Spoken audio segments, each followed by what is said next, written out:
Assalamualaikum. We, from Group 4 of a kind, are going to present the law of logic. Our group members consist of 4 beautiful girls, which are Nurul Jannah, Nur Afifa Adani, Nur Suryatul Azwa, and Maizatul Nisha. Let's begin with an introduction. While the law of logic gives initial principle before reasoning begins, logic is a subject that deals with ways of reasoning and thinking in a very organized manner. Furthermore, it is the fundamental presumption that are frequently seen as the foundation of rational conversation itself. Such rule formulation and explanation have a long history in the development of philosophy and logic. However, in more recent evolutions, such traditional beliefs are frequently contested or discarded. Various types of law are referred to while responding to inquiries about the subject. According to the requirement of the question, each legislation has its own set of regulations that demonstrate the difference between all sorts and how to correctly apply them. Next, there are 13 laws of logic and I'm going to explain it all. First is double negation laws or law of double negation. As an example, double or two not symbol P is equivalent to P. Second one is De Morgan's law. De Morgan's laws happen when the negation symbol is located at the outside of the bracket. The symbol there will change and each statement will have the symbol in front of it. Third law is commutative law, where the statements will exchange their positions but the symbol will remain the same. The fourth one is associative laws. We need to make sure first that both symbols are same so that we can use this law by moving its bracket. Next, law number 5 is distributive laws. Unlike law number 4, here they have different symbols. For instance, P or in bracket Q and R is equivalent to in bracket POQ and in bracket POR. Next, the sixth law is idempotent law, where it involves the deal of the same statement to get itself back. As example, POP is equivalent to P. PNP is equivalent to P. So the next 3 laws is related with tautology and contradiction. So the 7th law is identity laws. The statement will get its identity after deal with either tautology or contradiction. For example, P or contradiction is equivalent to P. P and tautology is equivalent to P. Next is inverse law. The statement will deal with its negation to get either tautology or contradiction. For example, P or not P is equivalent to tautology. P and not P is equivalent to contradiction. So the next is domination laws. Domination laws is when if the statement will pack with tautology or contradiction, then it is equivalent to either tautology or contradiction. For example, P or tautology is equivalent to tautology. P and contradiction is equivalent to contradiction. Law number 10 is absorption laws. For instance, P or in bracket P and Q is equivalent to P. Here we need to make sure that the symbols are different and the statement in the bracket is the same one with its closest statement outside the bracket. Law number 11 is definition of implication or condition identity laws. For example, in bracket P implies Q is equivalent to not P or Q.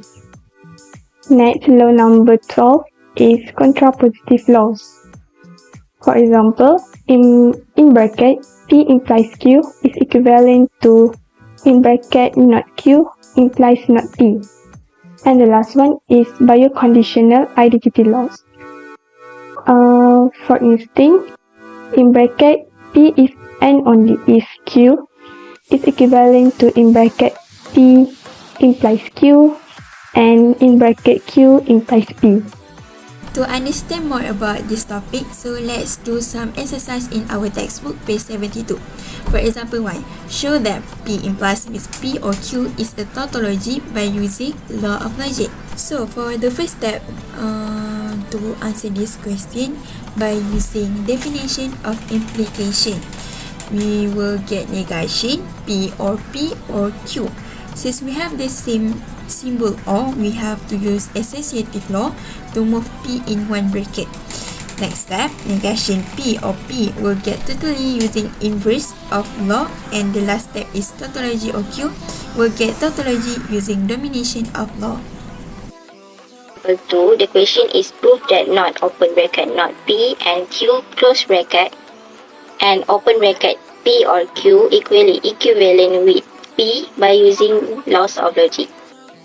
D, we must combine two statements with the symbol and then do the negation of this combined statement. Then the resultant statement will be the same even if we combine the negation of both statements separately with the symbol or by using De Morgan's law. So it will become open bracket not P or not Q, close bracket and bracket P or Q.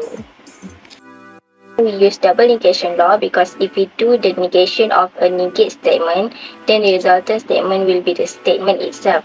So not P will become P.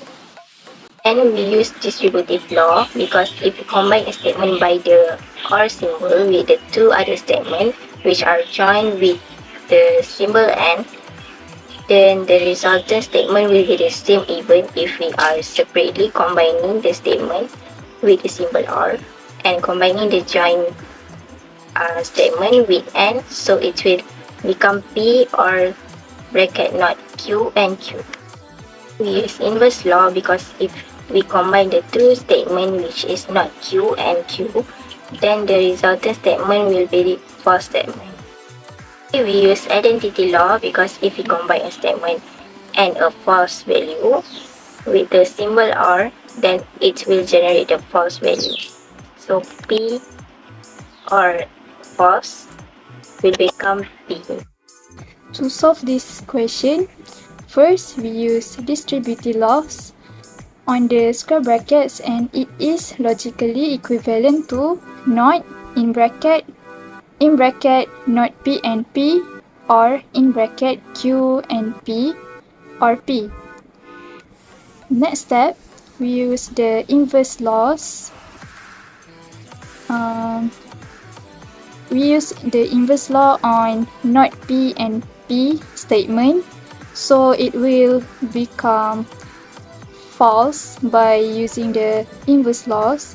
So the whole statement becomes not in bracket F or in bracket Q and P or P. Next, we use identity law. Any statement that conjunctive with F, it is logically equivalent to the statement itself by use these identity laws. From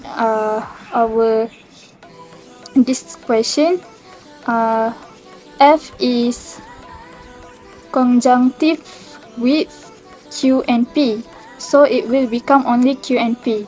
So the whole statement become not in bracket Q and P or P.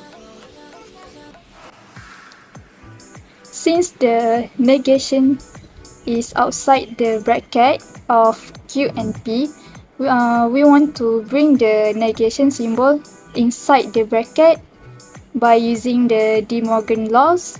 So it will become not Q or not P or P. The conjunctive symbol will is changed to conjunctive symbol. Next, we use associative laws. Since there are only two disjunctive, so we can use these laws. The bracket on the left, we bring it to the right, so it will become not Q or in bracket not P or P. Next, by using the inverse laws, not P or P will become to it is logically equivalent to T.